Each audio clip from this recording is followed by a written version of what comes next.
So by now, some of you probably heard about this story right here. And I want to preface this with there's bad people in every profession. And I know you guys don't want to admit that, and you never want to acknowledge that.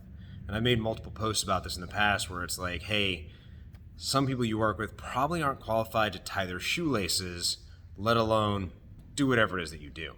Now, this is the perfect example of that scenario. There's a few things that aren't covered anywhere in any of the articles that I read. I read about 5 articles. I spent about 15 minutes trying to find information on this guy's certification. Is he certified? Should he have ever been working with kids? Don't know. Couldn't find anything on it. What I know about schools is they want to save as much money as possible, and that's why if you have kids in school, your kids are running a fundraiser at least once a week so the teacher can get pencils. That's on the school board. So the school board probably found the cheapest guy they could find to get this job done. Well, how's that working for you? Most of you have heard the phrase, you get what you pay for.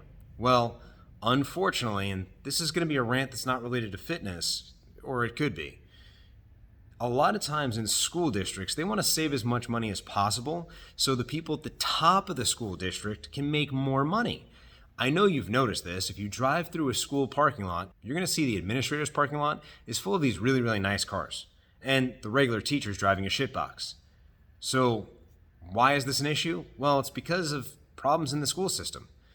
The funding for the school system starts at the top and then eventually makes it down to the teachers who can go to the parents and say, hey, I need dry erase markers. And the parents are going to go, we got you. It's fucking annoying for the parents. Let's just call it what it is. Because there is a lot of money that comes from everyone's taxes that are going to prevent things like this.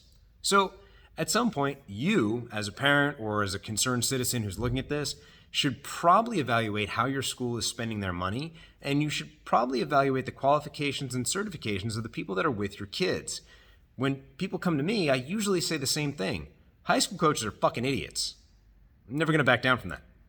There's always going to be some out there that are great, well-qualified coaches. I know some coaches that I graduated with that are amazing high school coaches. But in general, they're not. Most of us know that when we were growing up, it was the high school teacher, the English teacher was like, hey, I used to play football. Let's go coach football. Or maybe, if you were lucky, the phys ed coach was also a former athlete, so he could coach teams. So don't be surprised when you see shit like this.